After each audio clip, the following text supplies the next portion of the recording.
Hey everyone, Honest Chewy here, hopefully everyone's doing well. And I'm going to do a top 5 movie list because I haven't done one in a while. I didn't do a video last week, so I thought, you know what, let's do a top 5 movie video because the top 5 movies that I've watched recently are legit top 5. Like, it's actually an amazing list, and I'd recommend every movie that I talk about except this one dishonourable mention I'm going to start with. This isn't on the list. I'm just going to quickly skim it and just tell you to not waste your time with this movie. Now, it's a movie I watched recently called Honey Dawned. Now, if you're not aware of it, if you haven't heard of it, you're not missing out. It's one that the guy who did Drive-Away Dolls, the Russo brother. Drive-Away Dolls, oddly, was good. It was weird, and it was odd, but it had a story, it had a motive, had an ending, had a conclusion. Honey Dawned had a story-ish. Charlie Day's in it too, and Chris Evans. And the ending, and Audrey Plaza's in it. And that's why I watched it, because I was waiting for something to happen. And then just about when something's going to happen after a conclusion, there's no third act. So there's 2 acts in this movie. The first act drags like God knows how long. Charlie Day's a few funny long one-liners as per, a bit of a tongue twister there. And, he has a moustache in this. It looks actually hilarious. And I thought it's going to lead somewhere. She's going to take down this churchy cult. Chris Evans seems like he's having fun in the role. He has a bold speech about macaroni. And it just ends on like a really crap ending.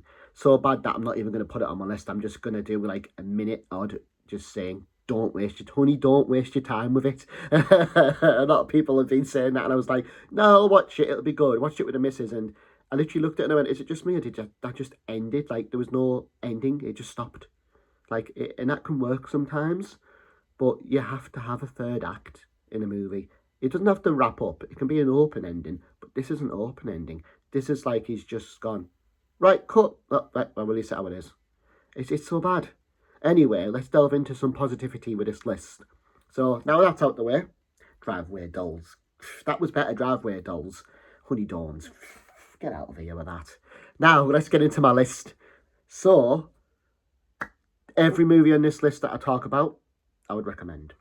I'm not going to spoil anything on this list, so don't worry about that.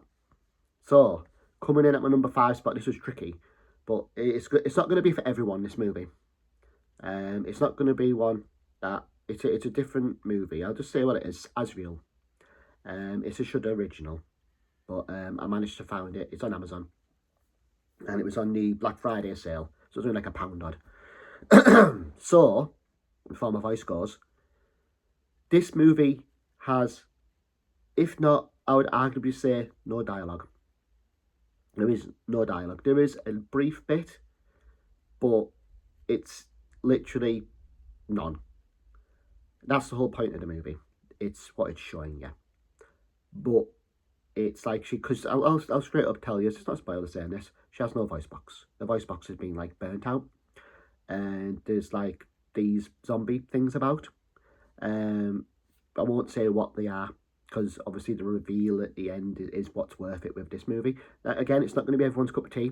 There's going to be a lot of people who actually won't stand this movie. They won't like where it goes. They won't like the ending. They won't like the heavy religious part of it. They won't like, you could say it's ambitious.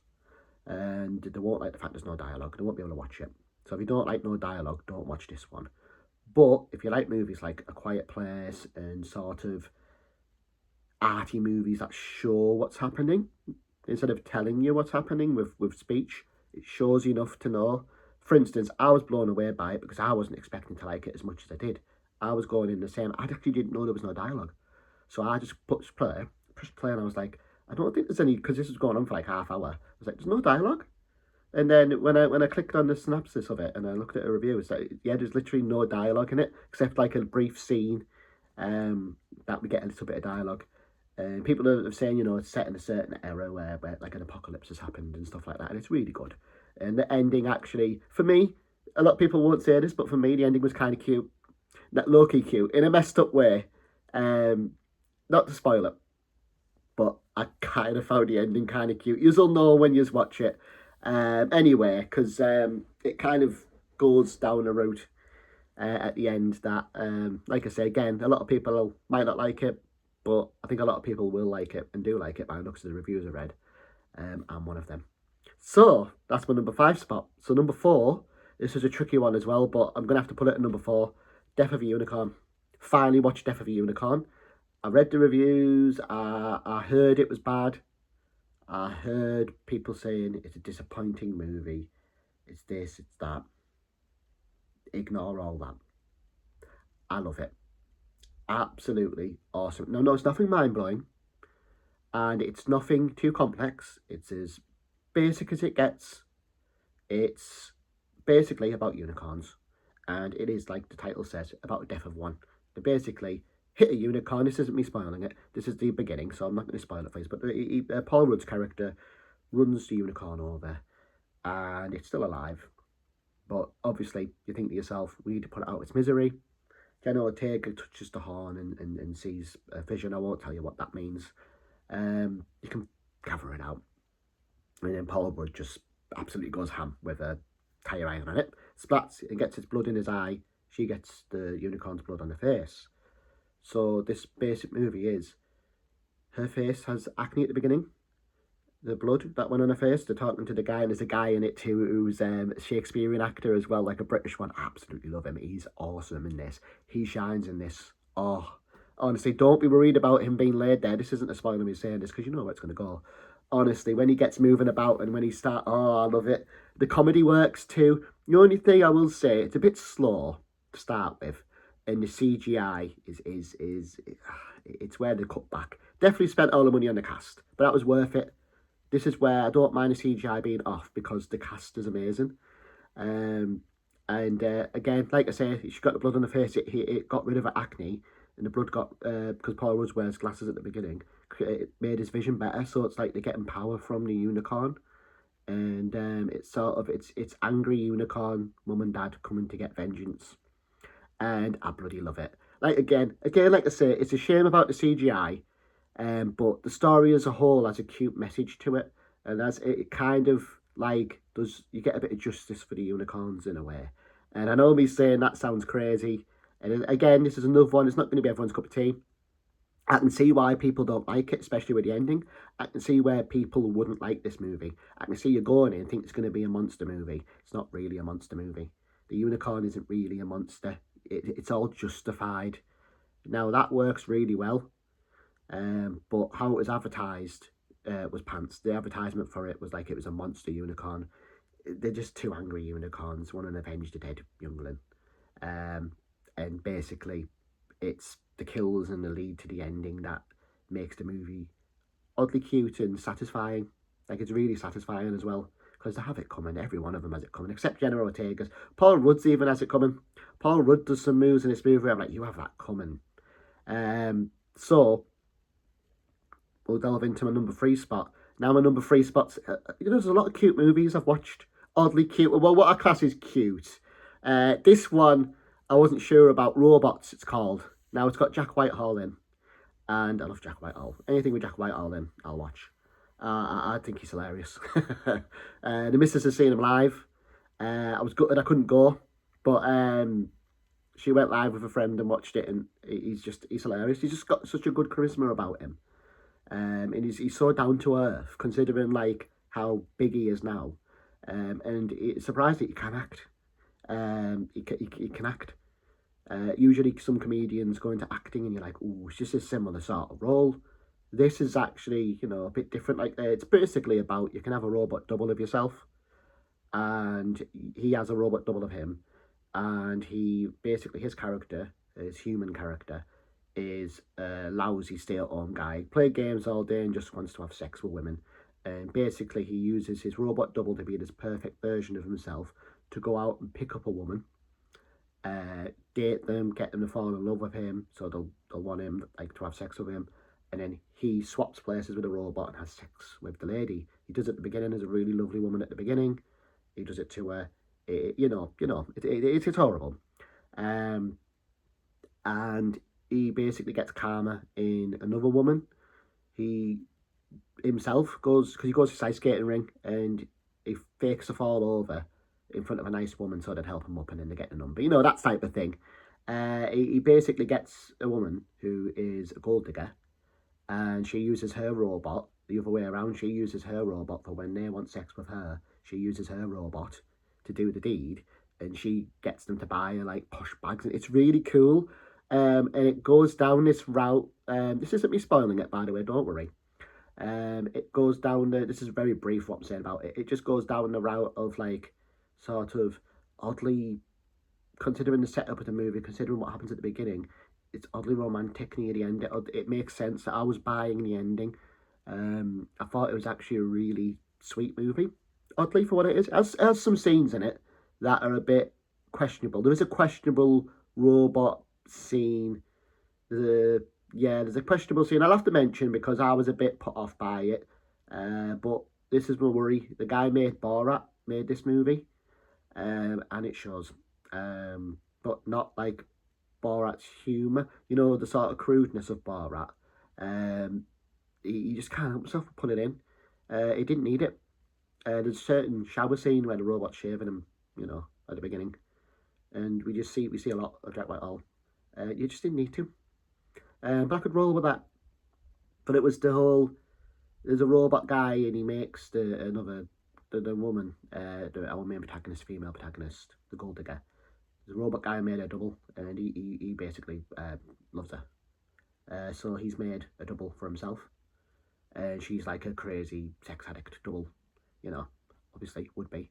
And there's just a certain scene where he switches a program, so the love for him goes to Jack Whitehall's character. But Jack Whitehall's character does not want anything to do with any love with that robot. That robot keeps sort of coming on him. The scene goes on quite a while, and it gets quite sort of like, you laugh a bit, but then you sort of, when you sit and think about it, you're like, that didn't sit quite right. That could have been cut out the movie. Seems like it went on a bit far. You could have a sort of her making a move on him, maybe even kissing him, and him saying no, even if they whacked it over the head and broke it. But no, it was weird. It was like it was, you know, it wasn't quite that scene that, you know, like a thing you've seen, but it was close. It made me feel uncomfortable as well. It made even Shell was like, it was funny. It was funny because it is funny seeing Jack Whitehall get spanked by a robot, put it that way. But it was just a bit like, come on, mate, you could have did that way better. You know, you could have set that up a lot more comfortable instead of it just being a, oh, it could have been a, But anyway, put that aside. Oddly, the message behind the whole movie, putting them two scenes aside, excuse me here. Oh, excuse me, coffee. Ooh. Putting that aside, the ending and the story as a whole is actually really cute. Like I say, that scene was cut out. This would be arguably my number one spot. You know, you can leave the shower scene in. It's just that one scene sort of puts me off. And it put a lot of people off too. Don't worry, it doesn't go down that line. It's one of them. Anyway, coming in at my number two spot. This is a movie I've been wanting to watch for a while. Long time, me and the missus. Strange Darling. Now, I was going to do a full video on this, a full review. But I thought, no, I don't want to spoil it for anyone. It's one of them, the less you know, the better. So with this movie, don't read the description going in. The description kind of spoils it. I'm not going to spoil it, don't worry. The cover of it, just look at the cover and just click play. I will tell you what it's about, so you don't have to worry about spoiling it. It's not spoiling me saying this, it's about a serial killer. Now, it's not a real life thing. As much as it opens up with a paragraph saying this is based on true events, it isn't. The director's a bit pretentious in the movie. It works for the majority. It starts with, it's like 6 chapters. Basically, it shows you, it skips ahead and then skips back. It's one of them. It's like you're piecing it together. You do have to pay attention, but you don't at the same time. Don't worry when I mentioned about there's a certain sex scene.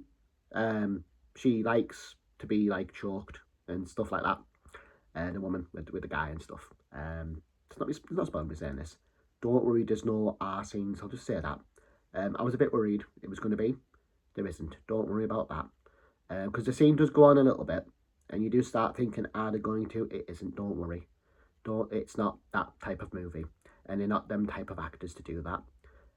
So don't worry about that. It's safe with that regard. It is just more violent than anything. And the ending. I'm not gonna. It's not spoiling me saying this. I'm just gonna say without spoiling it. I wasn't buying the ending, and it was a bit of a letdown. It was a bit like, huh, okay, why didn't you do it that way? And I'm not buying that certain character would have done that certain thing. And it's a kind of a bit of a dumb ending.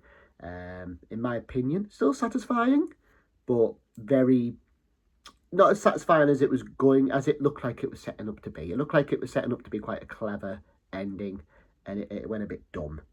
With a just went a bit dumb. That's all I can say about the ending without spoiling it. So I'm going to get into my number one spot. I'm going to have a brief look at my list because my mind's gone blank again. Oh, how can I forget my number one spot? Speaking of movies that have a nice message to them, Good Omen. Good Omen? Whoa, that's a show. Good Fortune. Good Omen's good too. If you haven't seen that, that's mint. Shame about what happened with that. Good Fortune. Oddly enough, Angels. Good Fortune with Keanu Reeves. Absolutely amazing. Yes, some people are going to find this, again, a little bit out of touch, considering the director's absolutely minted and he goes on about people with no money. I think that's absolutely fine. I think he nails it. I think he brings out a lot in these characters that you start rooting for. There is little plot holes if you pick at it. Basically, we have our main character who we follow. Keanu Reeves in this is like he is and isn't a main character, so he's an angel. He's Gabriel, mint choice by the way. And if you're worried about his wings being small, there's a reason. Like the hierarchy, higher up the angel, the bigger the wings. So he's got small wings because he's just texting driving. He saves people from crashing when they're texting and driving, basically. And our main protagonist is constantly on the go. He lives in his car, so obviously he watches over him while he's texting and driving. Stuff like that. We've got some awesome cast, it's a really good cast. Like Seth Rogen, like I'm not a big fan of him, but in this, I bloody love him in this.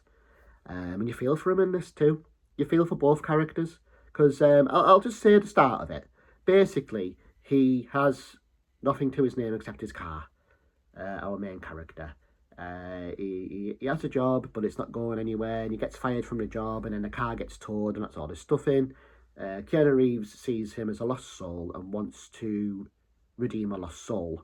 So he shows him what happens is Seth Rogen's guy's like a billionaire, absolutely minted, loaded. I won't tell you the full beginning. You don't need to know. I'll just briefly say. I'm missing a bit out here, but it's briefly. He basically makes him swap lives with Seth Rogen's character for a week to show that it's not all money. It doesn't get you everything. Doesn't get you this. Doesn't get you that. And our main protagonist, not Seth Rogen, our main guy, forgot his name, I do apologise. He absolutely loves the high life, which anyone would in our shoes, my shoes. I would love that high life too. I'm sure a lot of people watching this would love the high life like Seth Rogen's character has, and would not like the current life. Not the current life we have, but the current low work life where you've got to do these long ass shifts, and it's very right now with some personal stuff I'm going through, very on the nose. Very on the nose when it comes to work inside and stuff. So maybe that's why it's number one for me, because it links with me a bit more and it makes me feel and notice that I'm not the only one going through it. And it's nice if anyone else is going through like an employment struggle to watch this movie, I would say, because it's got a nice message to it, and it sort of makes you realise that it's not all about the money, but it's not all about just working, if that makes sense. It's like you can kind of see that even though our main protagonist gets all that money, he loves it and says to Gabriel, well, I'm not swapping back, and he has to willingly swap back. It's basically Seth Rogen working his side of life and realising just how hard his side of life is. There is a couple of plot holes at the beginning. There is a couple of, we say plot holes. The conclusion at the end, a lot of people said, could have been different. I loved the way it concluded at the end. I thought it was great. Again, it's an oddly romantic movie. Not with Seth Rogen. Well, you could argue Seth Rogen and Gabriel. You could argue Keanu Reeves and Seth Rogen, but it's like Keanu Reeves' character hasn't worked at all. And I won't say why, but he gets his powers stripped basically, and he has to work. And it's just really good. Yes, it's not going to be everyone's cup of tea, but I would definitely watch this just for the simple fact of Keanu Reeves loves chicken nuggies in this movie, burgers and dogs. But we don't see him pet a dog. I'm mad at that because you say he pet a dog for the first time, but we don't see him pet any dogs or anything. I would have loved to have seen Keanu Reeves pet a big fluffy German Shepherd or something, or like a little puppy, like out of John Wick. Honestly, it's mint. This movie's awesome. You know, put aside all the stuff people say, this movie's really good. It's a good watch. It's not long either. It's only 90 minutes. Because that's the problem movies have lately. I'll quickly say this before I end the video. They're going too long. But I get why. It has to be 2 hours to release in the cinema. Or to release in the cinema for more, longer than 2 weeks here in the UK. It has to be a good 2-hour movie. Or you'll only get a week of it. Maybe a week and a half. And it'll just go. Because another massive 2-hour movie will just wipe it out. It could be a 2-hour nothing movie. Like Running Man. 2 hours. But it could have easily been 90 minutes. Still a good movie, but could have easily shaved some time off. But anyway, this movie is amazing, and I would definitely recommend it if you like Keanu Reeves, Seth Rogen, our main character, the female who plays his missus, his love interest. She's awesome. She's really good. The cast is great. The movie's great, and it's quite nice. It's an open ending, by the way. It wraps up, but I think he's going to do another one. He's on about doing another one. I direct it, and I'm up for it, definitely. Just to hear Keanu Reeves go. It sounds daft me saying this, but when you watch it in context of the movie, to say the speech about we shouldn't spend taxes on people, we should be more invested in getting nuggies and saving puppies and stroking dogs. And it's just like, nuggies, he said nuggies. But hey, you could tell he had fun with the role. You could tell Val had fun with it. But it's quite a heartfelt movie, surprisingly. So yeah, top 5 movies. I'd recommend the whole list. Like I say, some of them have a few flaws. Don't watch a dishonourable mention unless you want to be mad at the ending. Well, what ending? Anyway, again, I would highly recommend it. Don't read much about Strange Darling going in. Go in that one blind if you can. Just like I said there, just be careful of the ending because I was disappointed in the ending. The more I think about it, the more disappointed I am in it. I did like her acting; she was amazing. But the more I think about the ending, the more disappointed I am. That's why Good Omens, Good Fortune is number 1 because the ending is amazing. It's quite nice actually. It's a really cute movie, and anything with Keanu Reeves in, number 1. And I like Seth Rogen in this, so bonus. So if you like the video, give me a like, subscribe, and I'll do some more top 5 lists. I might do a has-been hotel, character list, because I've been into that lately. It's mint. I'll see you later. Bye for now. Bye. Oh, hiccups.